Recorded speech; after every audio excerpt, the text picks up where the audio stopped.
नमस्कार।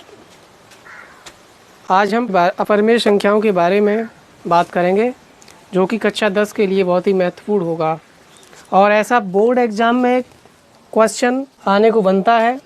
तो आप अपने 2-3 नंबर पक्के कीजिए इस वीडियो में। तो ध्यान देंगे, अपरिमेय संख्याएं क्या होती हैं।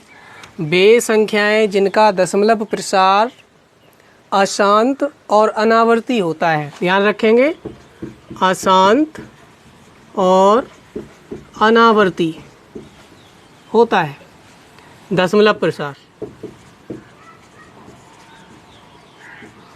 ध्यान रखेंगे, वे संख्याएं जिनका दशमलव प्रसार अशांत और अनावर्ती होता है अपरिमेय संख्याएं कहलाती हैं। या ये कहिए, आपको अगर पूछा जाता है कि जिन परिमेय संख्याओं का जो क्यू आता है हर में, वो 2 का इस रूप का नहीं हो। अगर इस रूप का नहीं है तो वो अपरिमेय संख्याएं कहलाएंगी। ध्यान रखेंगे, मतलब उनके हर में या तो 2 के फैक्टर बनने चाहिए या 5 के फैक्टर बनने चाहिए या दोनों के ही फैक्टर बनने चाहिए, तब तो वो संख्याएं परिमेय होंगी। और अगर ऐसा नहीं बनता है तो वो संख्याएं अपरिमेय संख्याएं होंगी। ध्यान रखेंगे। तो आज इस पर मैं बहुत ही महत्वपूर्ण क्वेश्चन पर नज़र डालेंगे। सिद्ध कीजिए, क्वेश्चन रहेगा, सिद्ध कीजिए √3 एक अपरिमेय संख्या है। ध्यान रखेंगे, ये वेरी महत्वपूर्ण क्वेश्चन है। तो आप इस पर अभी से इम्पोर्टेंट टिक कर लीजिए। 2020 में भी ये कई सेटों में पूछा गया है। तो इसको मैं कैसे सॉल्व करेंगे, तो इसका सॉल्यूशन देखते हैं।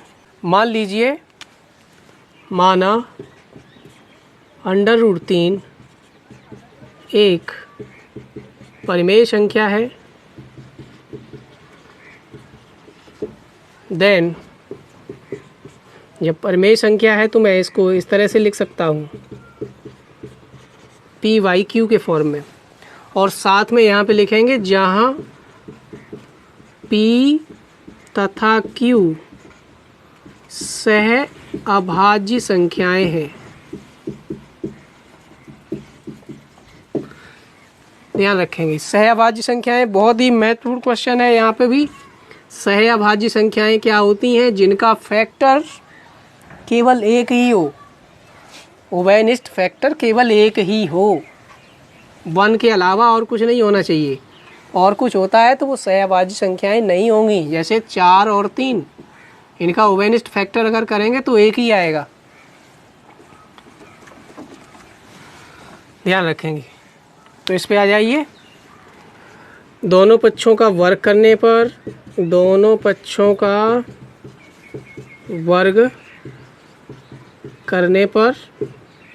तो इसका √3 का वर्ग करेंगे 3 ही रहेगा।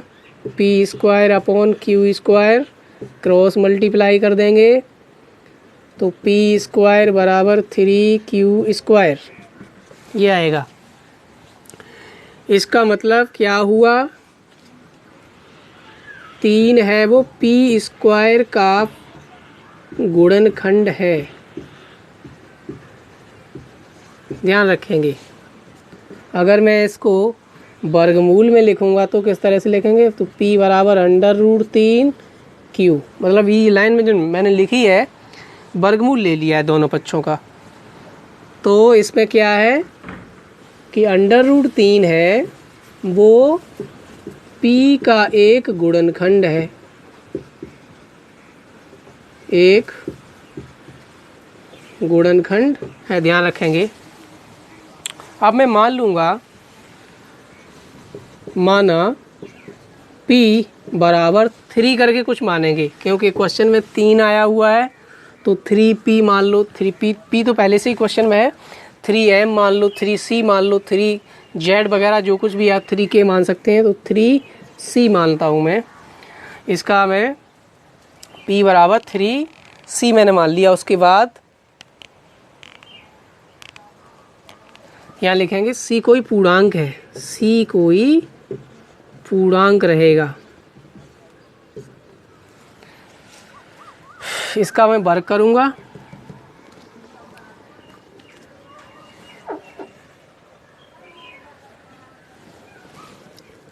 या ये मान मैं समीकरण नंबर 1 में रख दूंगा। एक इसको मानेंगे, इसको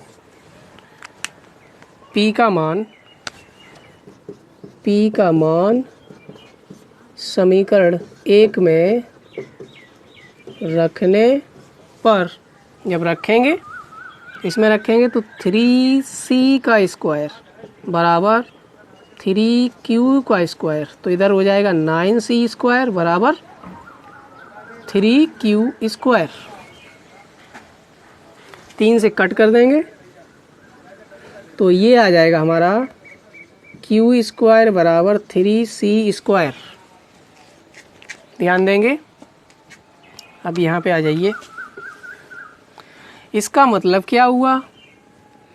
इसका मतलब हुआ 3 है वो Q का एक फैक्टर है Q स्क्वायर का, 3Q स्क्वायर का एक गुणन खंड है। और उसी तरह से मैं आगे लिखूँगा, इसका स्क्वायर ले लें, स्क्वायर रूट ले लेंगे दोनों पक्षों का, तो आएगा Q बराबर √3C।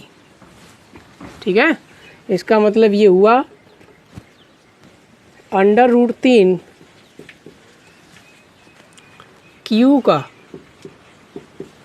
एक गुणनखंड है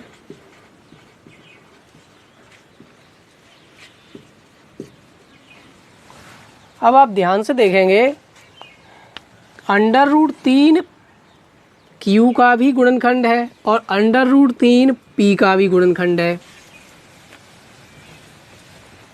और मैंने शुरुआत में बोला था P और Q सहअभाज्य संख्याएं हैं जिनका उभयनिष्ठ गुणनखंड केवल एक ही होगा।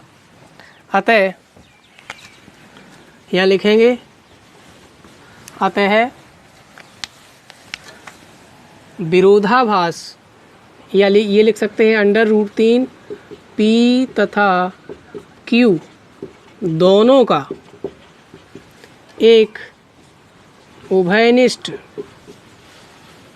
गुणनखंड है। अतः जबकि ऐसा नहीं होना चाहिए क्योंकि P और Q सहअभाज्य संख्याएं हैं, इनका फैक्टर केवल एक ही हो सकता है, 1। और यहाँ पे आप देख रहे हो कि √3 आ रहा है जो कि गलत है बिल्कुल। अतः विरोधाभास द्वारा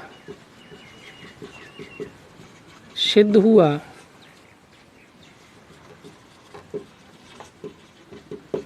कि √3 एक अपरिमेय संख्या है।